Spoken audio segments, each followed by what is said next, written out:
Welcome back to Turbulent Beauty. This episode talks about depression, alcoholism, death, and suicide. Please take care of yourself as you're listening to this episode.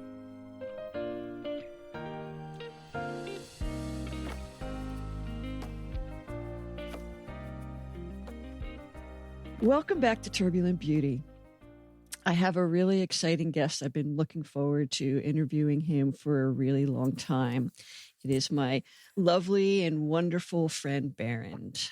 Hello, Jill. Hey, welcome. Yeah. I'm wondering if you wouldn't mind sharing a little bit about your background. Yes, I can tell you a little bit about myself. I live in Toronto right now. You and I met several years ago, I think almost 20 years ago. I'm a writer, I'm an actor, I'm a producer, and I was born in Calgary. I'm a little black baby adopted into a white family to a police officer and his wife, and we moved around all over Alberta. So I don't know, I guess you've got listeners in the United States. So Alberta, for those listeners, is kind of like Trump country without the open carry. So Bible Belt, very religious, very conservative, often racist, always homophobic. It's just this real mix of, and there I was, like little gay me in a white family, flouncing around, terrorizing all the people up in the north. That must have been challenging and confusing childhood for you. So much was confusing. The earliest memory that I kind of have, I believed in God when I was a baby. I still believe in God, but I really believed in God when I was a kid. I used to think that the things that I would see on TV, like the shows that we watched, were God showing me other people's lives. So I would always talk to God because I thought God was a camera in the sky and just showed my life. And I totally would ask God, like, why did you put me in the cold? Why me? Why this little brown boy that probably should have been in the Caribbean somewhere wearing a loincloth as a skirt? Why did you put me up in minus 50 weather? Like nothing made sense to me as a kid. Nothing at all. I didn't make sense to me when I was a kid. So what do you mean by that you didn't make sense to you when you were a kid? Can you give me more?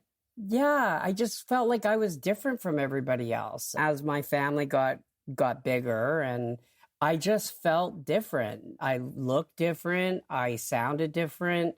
I was often confused by other people as a girl. I had a high voice. If I had the word gay at the age of 6 months, I would have used that word. I was gay. I was a little gay kid. And everything that I was taught about the world, about men and being a boy and what I should like, I just liked all the opposites. I didn't like hockey. I liked figure skating. I was like that textbook gay kid. So, I didn't like to play trucks. I liked to play dress up, and I was always the mom, right? Like I was a bossy bitch then. I'm a bossy bitch now, but at least now I can own my bossy bitchness because, I'm 56. I made it past that. But I was confused. I was confused about it all. Just growing up at that time, nobody had the answers to any of these questions. Sexuality was something that was shameful. I was taught by others who were friends of my parents that I was lucky to have been chosen by them to have been one of the ones that was lucky enough to be adopted. But the behaviors that were happening within my family structure, I come from a home of abuse. Well, if I'm lucky, then why am I living this reality? Why am I not having the life that other people are supposedly having, which is nonviolent, happy, everybody gets along, That's definitely got to be confusing. Were you the only adopted child in that family, or did they adopt other children as well? No, they adopted other two. I was the first adopted. Then they had one daughter that was, I don't know what you call it when natural born, I guess. I mean, I was naturally born. I was just born black and gay. But then they adopted two other kids They were siblings. And then they fostered 2 Indigenous boys, and then they had another one of their own children. So in total, we had 7 kids. I was the first adopted and out of all. Wow. And an Aries. And then there's that. Oh, wow. So you've been an actor your entire life, really. Absolutely, and it's always been about me. So growing up as a gay kid and not really having the words for it, at what age did you start to seek out and look for your gay tribe, so to speak? And how did you find your gay tribe? I thought I was the only one. I thought that to be gay, I had to be like they called them at that time, they called trans women at that time he-she's. And I would see these pictures at the back of my dad's Playboys that were these chicks with dicks, right? They look like women on the top, but then they had these monster dongs. And I thought that that's what being gay was. And I said, well, I'm kind of halfway there. I mean, I don't have the monster dong. I like to dress up. And people think I look like a girl and I sound like a girl, so I'm almost there. But I really didn't want to be that. So it was many years later when I started falling out of the closet when I was 14, living in Hinton, Alberta. And it was the worst. It was the worst. I was the gayest kid. I just was so gay, but I was so against being out. So I did all the things that movies taught me, that men around the boys in my school taught me, the way my dad taught me. Women like to be grabbed and told. But then in my little warped mind, there was a girl in my special ed class, and if I could get her to like me, that would mean I was straight. So in order to get her to like me, I decided I would dress up like her. And that didn't go very well. And I was outed at the school. I was threatened to never come back. And I finally found my people at around the age 14, 15 when I ran away from home and joined the circus, which was the gay community in Edmonton, Alberta. That's when I found my tribe. I know what it's like to find your tribe, and everything just clicks and you feel like, oh, this is what I have been searching for. This is what it's supposed to feel like and what it's supposed to look like. What did it feel like for you? Was there this sudden, everything kind of fell into place, or did it take a little bit? Oh, it took forever. Coming out was terrifying. And then getting thrust into this new world where I was surrounded with people that were like me and weirder than me. It was a relief to find my tribe, but I didn't know how to live. Like, I didn't know. I was living on the streets. Well, I was couch surfing with a group of street kids. We would talk somebody into letting us stay with them and we'd stay until we were asked to leave. And going to the clubs, trying to work. I got a job, but I never had the life skills. So it was terrifying. It was that whole time of my life was the most exciting, but the most terrified I think I've ever been. I bet. So when you ran away, you never went back? Never went back. I knew to remain at home would be to die. I knew that. And I always knew as soon as I could leave, I would leave. And I got out of Hinton. It has a darkness to it. And and especially at that age where I was at, I just knew that if I stayed at home, that it just was going to be no good for anyone. And so I left. That makes sense. At some point, though, somebody in your new tribe, somebody or several somebodies had to have come in and mentored you, or parented you is maybe a better term, because you evolved into this pretty amazing man that I see in front of me. Was there somebody that came in and saw you and said, let's raise you up. Let's show you how to do this? Yeah, I mean, I was lucky. I had a lot of people that did that. It was a kind of a community that did it.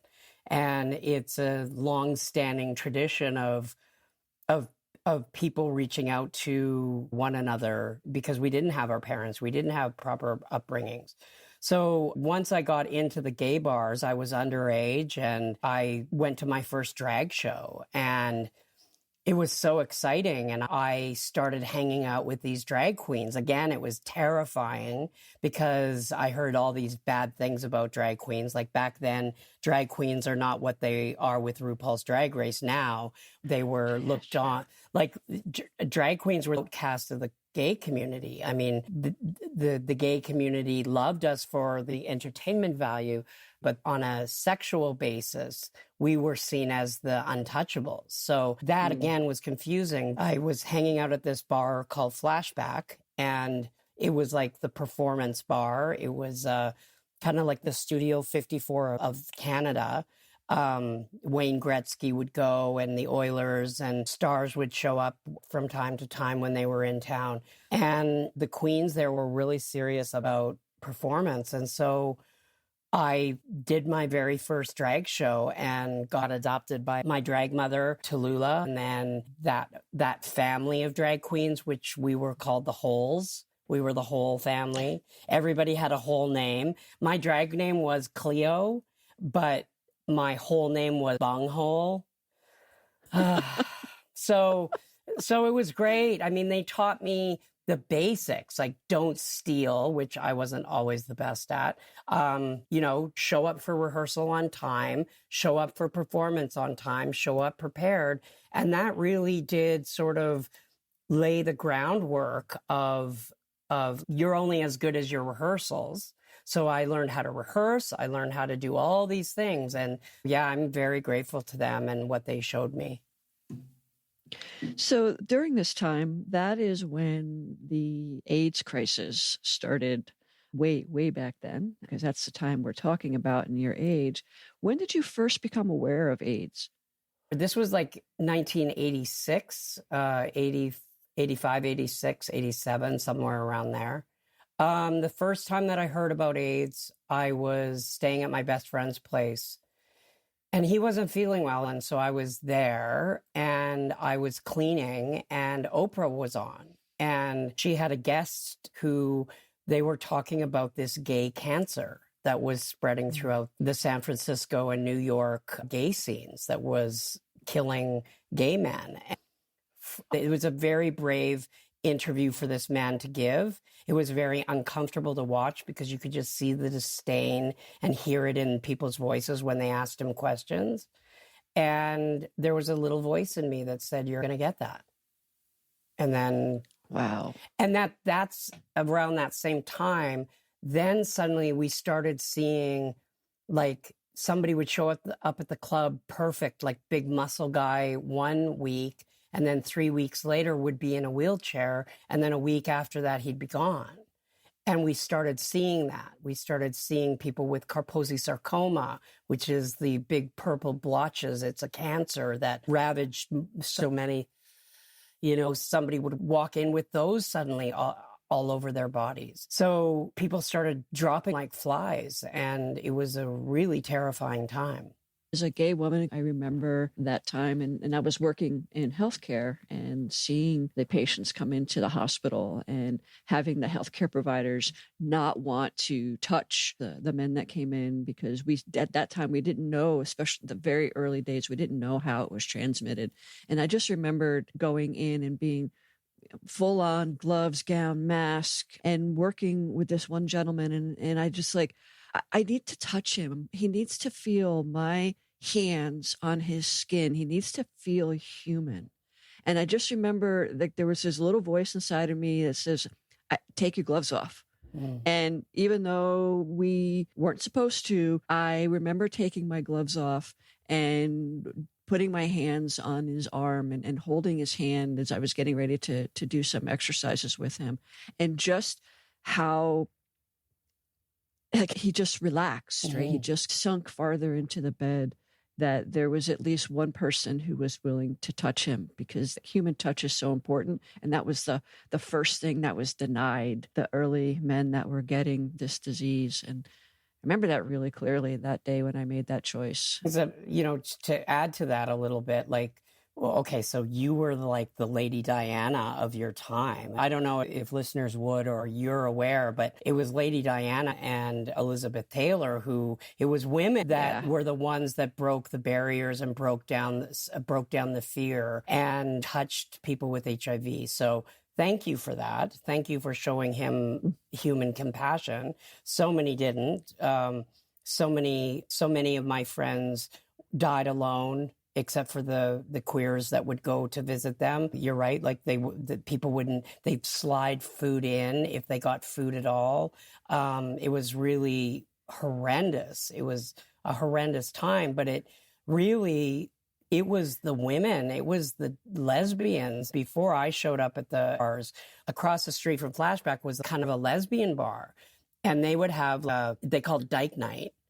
And like toilets would be broken, like fist fights would happen, like the gays and the lesbians would just be at each other's throats. Like there was this hatred. But then those same women who we fought with got into the trenches with us. And so many of you became our caretaker. And I owe my life to people like you who did show compassion and did see us as human when governments and the medical field were against us.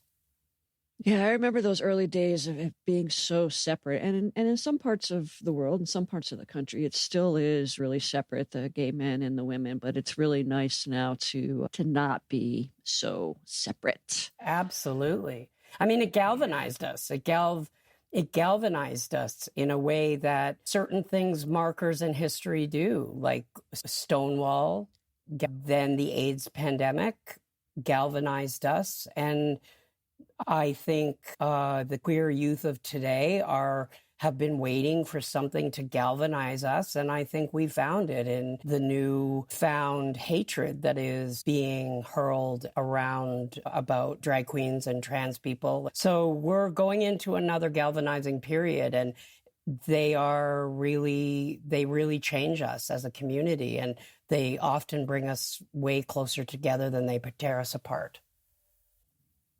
Yes. I know there is like two generations of queer youth that have had, I don't want to use the word luxury because it's never about luxury. When you have to come out as other, or different, it doesn't feel like a luxury. But that there's these generations of younger queer people that haven't gone through what we've gone through. They've had a decade of being able to be more themselves or be out in more places other than San Francisco or Provincetown, because we had those two places to go. We could either go to Provincetown if we were on the East Coast, or we could go to San Francisco and actually be affectionate, right? And now we have, you can go to Vancouver, you can walk down the street holding your girlfriend's hand or your boyfriend's hand.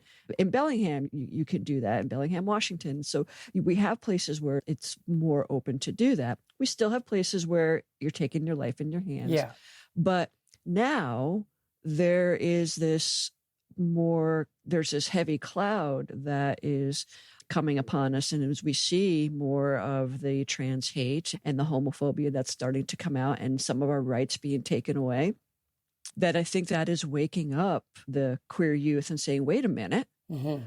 My fear for them is, at least my generation has the skills because we've had the experience. So we know how to get through this and how to fight back.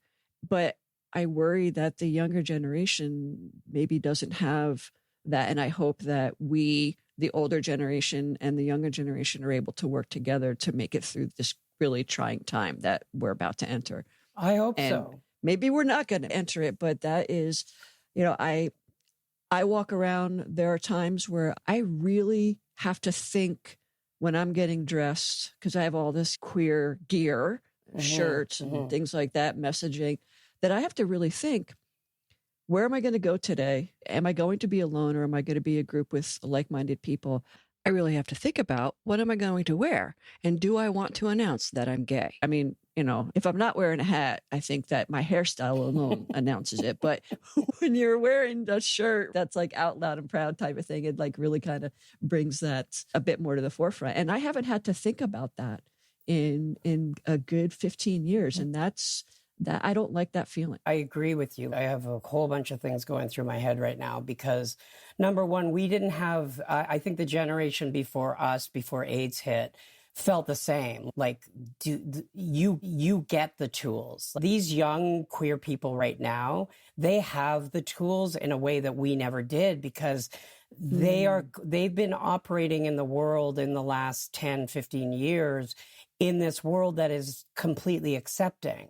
And they've been owning their spaces. They've been owning their pronouns. They've been owning the queer spaces that they can go into. They've been owning the ability to own their bodies in ways that we weren't able to. So I have real faith in this new generation of queer people. It's a unite the right across the world, right? The right is uniting. And there are certain things that they are uniting around. And we're seeing it in the United States.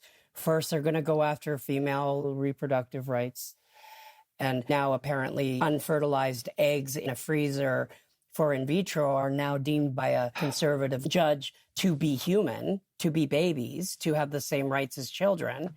So they're going to strip away women's rights. And then by the time they come around to the gay rights, the impact will be very little. If they get away with taking away women's rights, queer rights will be a walk in the park.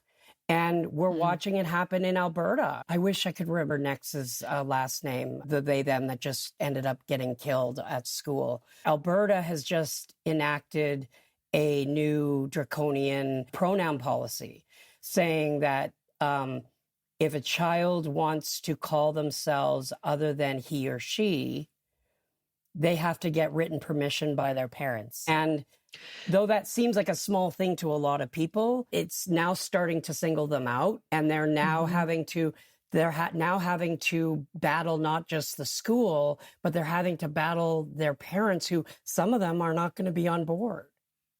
Yeah. Nex's last name is Benedict. Benedict, that's it. I can't believe I forgot their name, but yes, we're here for the fight. I mean, I hope that, like you said, that our generation is there to teach, like, how do you take the things that we learned during Stonewall and then learned during the AIDS pandemic? How do we now take those things and pass that baton on to these younger queers who have this total ability to vocalize and to mobilize in ways that we never did because we were too scared? Well, how do we as a generation help them and teach them what we know so that the force is even greater? And you know what? It's going to happen. Something's going to happen where it's just going to be like, there's no option. We're just going to have to do it. I believe that. Yeah. We went off on a little tangent there, but it was a good tangent. It was really good. I feel really good about it. I feel really good about it. Yeah. I want to come back to you. Okay. And because, it's about you. Well, and it's my favorite topic, really. Let's be for reals. So how old were you when you first found out that you were HIV positive? I was 21, and I think I contracted the disease. They said by the time I was diagnosed, they said that I probably had it for about 2 years. So I was probably 18, 19, something like that when I contracted. What was that like for you finding out that you were HIV positive? Well, it was terrifying. I just thought it was the end. We went through a couple of years of just going to funerals every week. The only way that we could deal with it is band together at the bars and drink our faces off. And sort of towards the end of the 80s, a friend of mine told me, like, my drinking was very heavy and I just didn't know how to cope with it. I'd lost my very best friend and I was confused about my gender. I was just had all these things happening and I was just drinking my issues away, like so many of us. But it just became an excuse to drink. And a friend of mine said to me, "You're just going to be a drunken loser if you don't get your ass into college." And I was like, "Yeah, well, fuck you." And so I went hungover to a college, a theater college in Edmonton, Grant MacEwan, and auditioned and fluked my way into college. So when I was diagnosed, I was in my second year. College was so great. It was so freeing. I learned a lot about myself. I learned that I had talents and I had some value that I didn't realize that I had before. I became very secure with my body and how I identified. I learned how to write for the first time in college. I had my first boyfriend, my first lover, and like serious boyfriend in college. And it was at the very end of the second year that I was diagnosed. And my biggest fear was that I had passed it on to my boyfriend, who had no other boyfriends besides me. And here I am, the one that's HIV positive. And thank God he didn't get it. But for me, it was just the end. It was just because there were no pills. There was nothing to help. So I just resigned myself to death. Yeah, those early days, it was a death sentence. That is for sure. You got it and you were on borrowed time. Yeah. So you moved to Vancouver, HIV positive. Yeah. Probably have a little bit of a alcohol problem. A little bit. A little bit. Mm-hmm. And what was Vancouver like? What prompted the move to Vancouver? Oh, I went to die, and before I died, I thought I'm just going to go out in a blaze of glory. My family was there, and I was going to make them pay for everything that they did to me as a kid. And so, you know, I hitched a ride, and I landed in Vancouver, and that was it. It was what I was going to do. And also at that time, I could have gone to Toronto, or I could have gone to Vancouver. And I chose Vancouver not only because my family was there, but the way they were dealing with HIV and AIDS, they were world leaders already at that point. They had systems, they had networks, they had doctors that were specializing in it. They were sort of leading edge with medications. And so I moved there just to be in a place that at least if I'm going to die, I want to die around doctors and nurses that know what I'm going through and aren't afraid to touch me, as opposed to dying in a hospital room in Alberta where nobody's allowed to come in.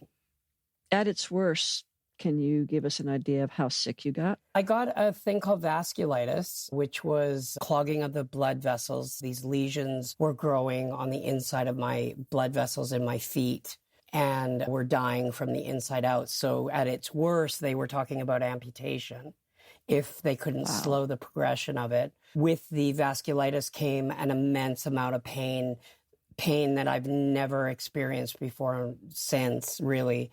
And I ended up having to go on very strong medications that were taking me down faster than the alcohol. And so it was just the combination of prescription meds and painkillers and alcohol, and AIDS just took over my body. So how did they, because you talked about having the boyfriend when you were in school, and how did AIDS and the AIDS diagnosis and your alcoholism, how did that affect your relationships? Oh, you just felt like a pariah. Like I told everybody that I was with, and it was rejection every single time. So what it did is it stopped me from even going there with people. And I ended up right away, as soon as I moved to Vancouver, I met my partner, who ended up being my partner for 28 years. His name was Ray Curtis, older man, older than I was, loving, crabby old daddy, I called him. He was a lovely person and he loved me deeply. But he was one of the ones, before I had sex with him, I had to tell him that I was HIV positive, and I braced myself for that, for the rejection. And he said, I don't care. And I think that's what really bonded us, because I just felt like nobody else is going to love me. This is your moment. Take it.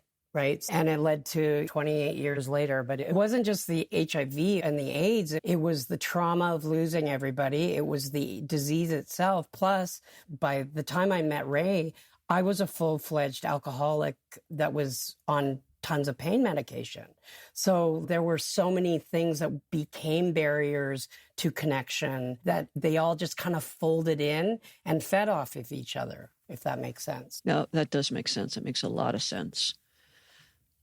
How long after you moved to Vancouver did you, because obviously you're sober, because that's how you and I met. Yeah, it is. In the rooms of Alcoholics Anonymous. Mm-hmm. So how soon after you got to Vancouver did you get sober? Or maybe another way to ask the question is, which came first, the HIV meds or you getting sober? Oh, Good question. HIV meds. HIV meds came in about, I think it was 1997, 6, something like that. And I got sober in 1999.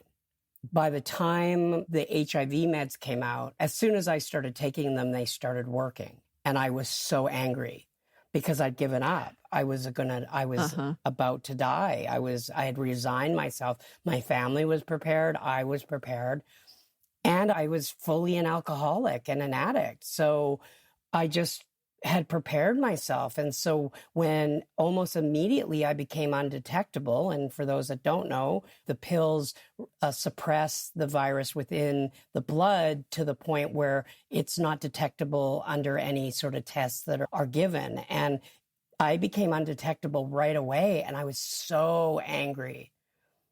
I felt like I was on a runaway train already with my alcoholism. And I made this decision very early on. I had my teeth taken out at 21. By the time I was 27, nobody wanted to be around me. I burned every bridge. I made every mistake that you could possibly make, including getting charged with theft. In 1999, I was charged with theft, and I was looking at 2 years in jail. And that's the thing that ended up saving my life. I can't even imagine the mind fuck that happens when you're prepared for death and then somebody says, well, try this new drug and we're not sure if it's going to work, but try this new drug. And the drug is pretty horrible because it's also going to make you feel like shit.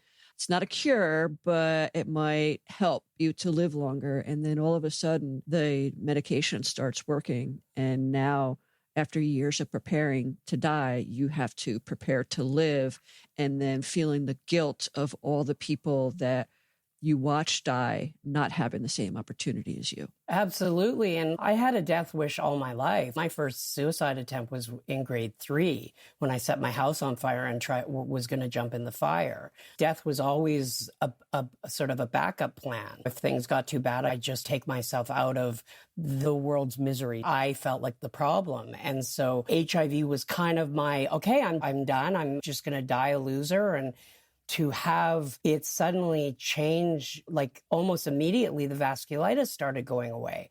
All the reasons why I was put on those very heavy pain medications, which ended up being like methadone, which is used as a pain medication. I wasn't using it to get off of a drug. I was using it as pain control.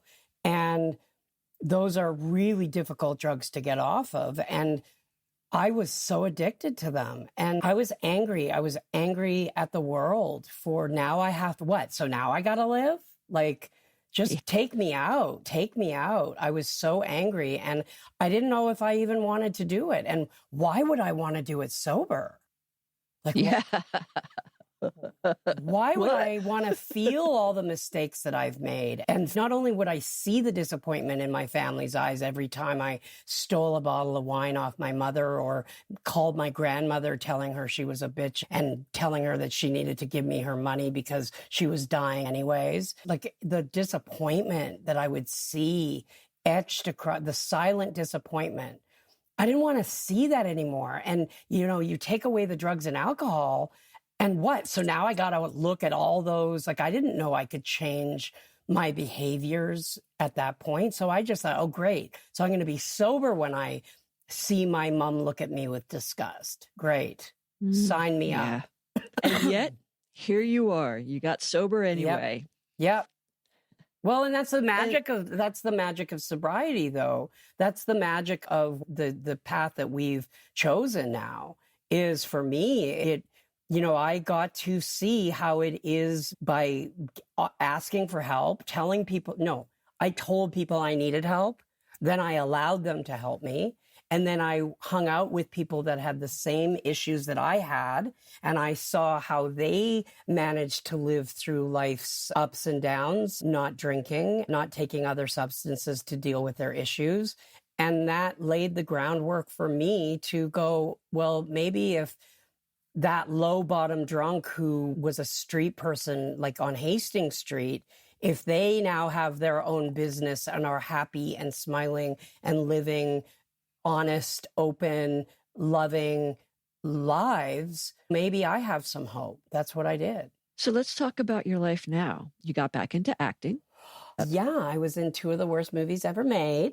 Catwoman with Halle Berry and Angelina Jolie's film Life or Something Like It. That was the first thing I had ever done when I decided to get back into acting for film. That was my very first gig, was with Angelina Jolie. And it was amazing. It was a dream come true. I did decently well with acting in film and television. And then something happened within the industry about 2006 where somebody outed me as being HIV positive to a production that I was just about to do a fairly large role on.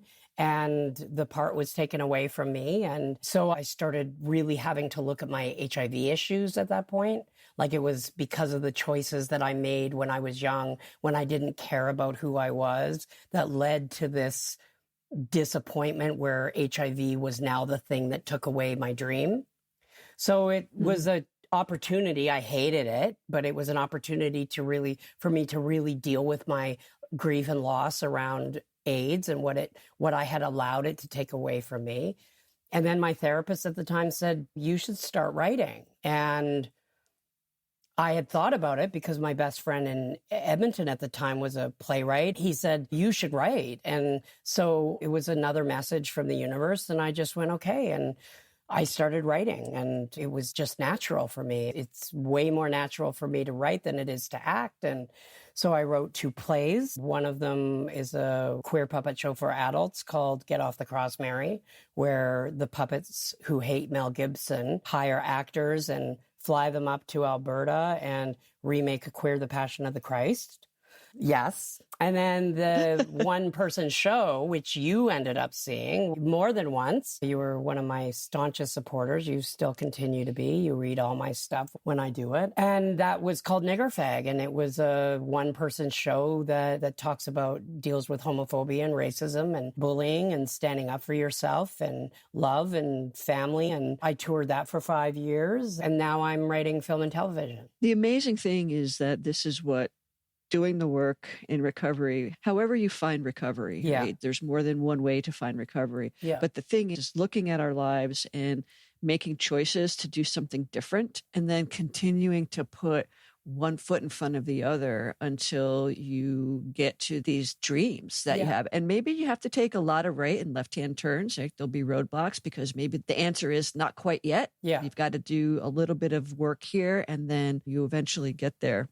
And so now, present day, what is it that you're working on? Where are you, present day? Oh, present day. I'm living in Toronto. I've been in Toronto for just over a year, and I love it. I've wanted to live here for pretty much, it was Vancouver or Toronto. Back in the 90s when I was diagnosed, I chose Vancouver. It's so multicultural. You walk out into the street and you don't stick out like I did in Alberta. And right now I'm writing an autofiction novel called Outlier, and it's based on my life and some pretty heavy topics about abuse and what I lived through as a child. And I've turned my puppet show for adults into a half-hour comedy called The Months Make a Movie.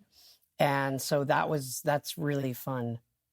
I've just kind of dove into getting to know people in the writing community here and film and television and going to parties and acting like I'm fancy and speaking inappropriately at the perfect time. And I'm that bitch.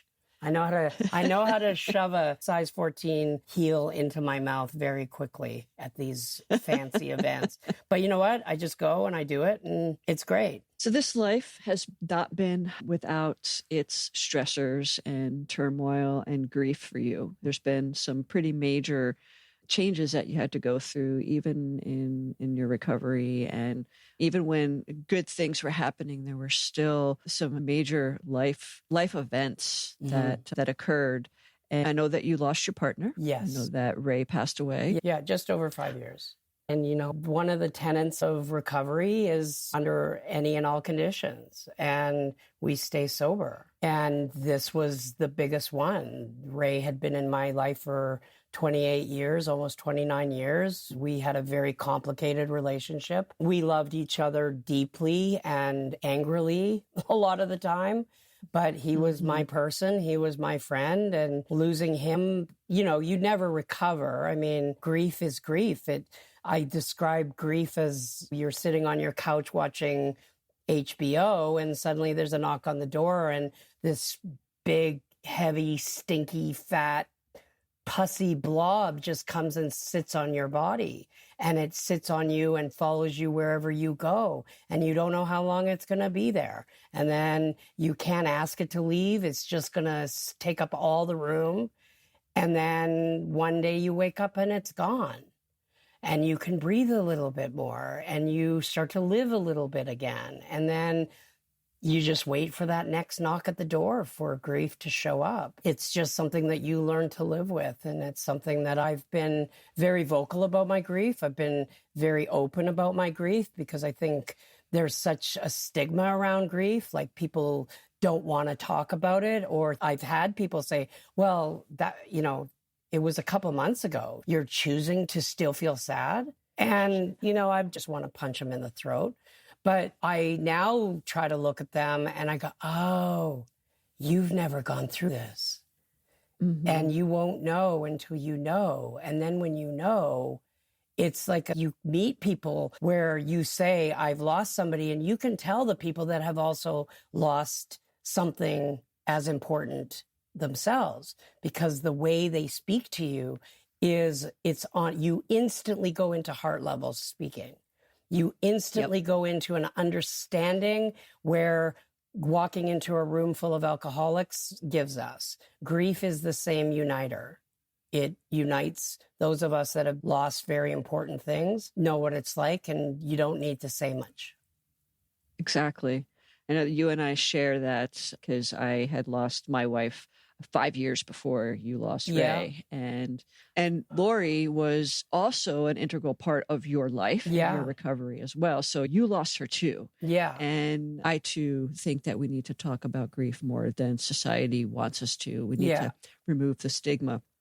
But when I'm having a feeling, and today when I'm sharing about Lori and I start to cry, it's love. What I feel is love. And somebody is like, oh, I'm sorry. I didn't mean to upset you. I'm sorry. It's like, stop stifling my feeling because you're uncomfortable with it, right? You don't get to do that. That's something that really pisses me off. But yeah, that understanding of that heart understanding, a language that has no words, of sitting with somebody and with their grief and helping to hold space for it is probably one of the most amazing gifts that I have been given, is to be able to do that with people. And I'm grateful for it.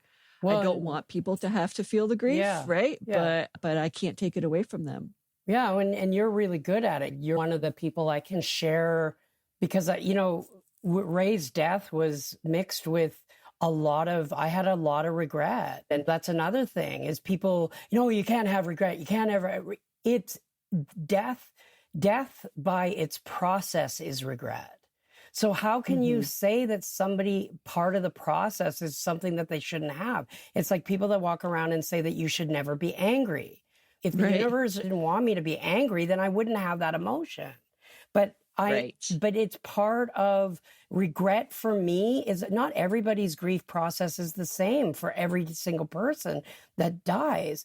With Ray, I had a lot of regret. I had a lot of regret around my behavior around his death. I know I can't go back and I can't change it, but vocalizing it is very important. And I vocalized to you, I let you in on my deepest, darkest regret the last time we shared physical space together. And that shifted so much for me. I let myself off the hook, because now it wasn't this poison that I was holding on to and beating myself up with, this whip of regret and punishment. I could breathe better after sharing that with you. And you pretty much just listened and said, yeah, I went through the same kind of thing.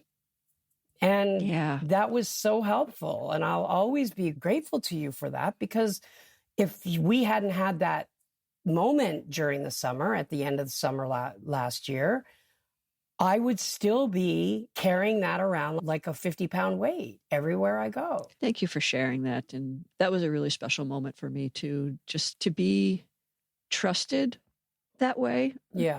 Is something that is another huge gift that people give me when they share that heavy load that way. So that was a special time for me too. And I really appreciate that. We need more of those, you and I. Yes, more visits. I can't wait. So to wrap things up here today, if you had a message to give to your younger self, what would it be? I would tell my younger self that I forgive myself, that you're going to make mistakes and you're going to make some really bad mistakes and you're going to lose a lot and you're going to lose yourself for a while.